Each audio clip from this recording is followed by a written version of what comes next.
د مولانا طارق جمیل صاحب بل ورځ ما ته چارو لګه دا په جامعۃ الحسنین کې غالبا د هغې دستاربندي و او دستاربندۍ کې مولانا طارق جمیل صاحب تقریبا 1 غنټه او 9 منټه تقریر کړی دی. په هغې کې مولانا طارق جمیل صاحب یو ویډیو مخې ته راله چې په هغې کې هغه ډېر زیاته د زړه د سوخته جاړي او سمې سلګۍ وخي او هغه ویډیو چې سړی وګوري خامخا بالکل لازړی ورسره داسې په خپله خفه شي چې یاره دا سړی خو داسې جاړي لکه ده ته چې ډېر غټ درد رسېدلي. خو چې کله د هغې د اصلیت پته مونږ ته ولګېده که نه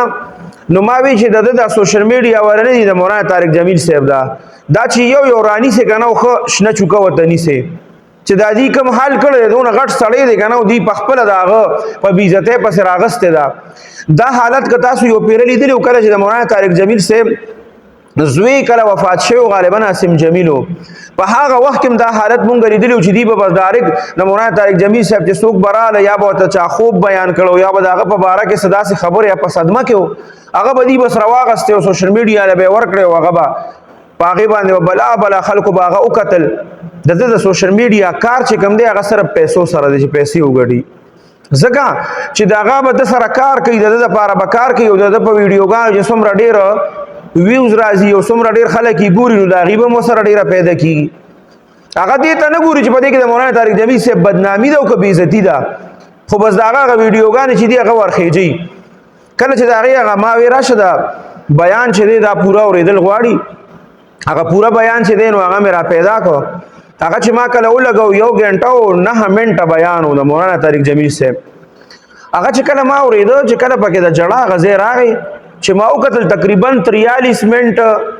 او 45 سیکنډ باندې دی هغه ځای چې کله هغه ځای ته راورسېدو هغه جړا پکې راغله نو هغه مولانا طارق جمیل صاحب د الله بړایي بیانوي او د الله په بړایۍ بیانولو کې چې دی د الله هغه یرې زړه ته راغلی ده نو هغه په جړا شوی دی او دی ورسره هغه شعرونه لګولي دي زاړه چې هغه د بل نه پکې سړی ګیله کوي چې ده سره لکه تبلیغي شورا والا چې کم دی نو هغې ډېره زیاته دغه کړی زیاتې ورسره کړی دی او هغه قسمه اشعار یې ورسره لګولي دي او د خلکو هغه ذهن یې هغه طرف ته بوتلی دی او خلک بیا هغه اشعار ورسره دي او هغه ویډیو رالي او وی د دې تبلیغ د شورا نه به الله دا تپوس کوي د دې سلګو تپوس به ترې کوي او دا به داسې او دا به داسې دا مغې د خپل دغه دپاره کړی دی او صرف خپل هغه چالاکي پکې خولی ده چالاکي پکې کړې ده. نور حقیقت ګورې داسې نه دی بالکل حقیقت داسې نه دی لکه څنګه چې دا خلکو ته یې خولی دی. هغه تاسو که وګورئ تاسو لاړ شئ هغه بیان راواړوئ او 43 منټ او 45 سیکنډ ته چې تاسو ورسئ هغه ځای کې نه مولانا طارق جمیل صاحب اشعار ویلي دي دغه او جړلي دي خو د الله بړایي بیانوي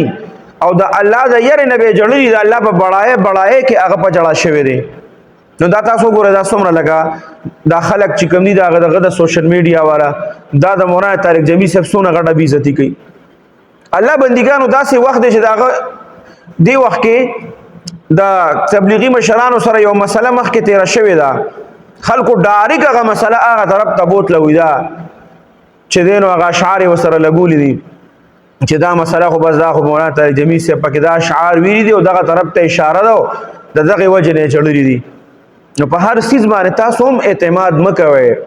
نن سبا چې دا کم کارونه کېږي ګوره دی نه شاته رستو ډېر څیزونه وي حقیقت مخې ته چې راځي نو هغې کې ډېر وخت لګي په یو څیز باندې فوراً تاسو بالکل چې دی نو اعتماد مه کوئ د هغې شاته ګوره ډېرې خبرې پرتې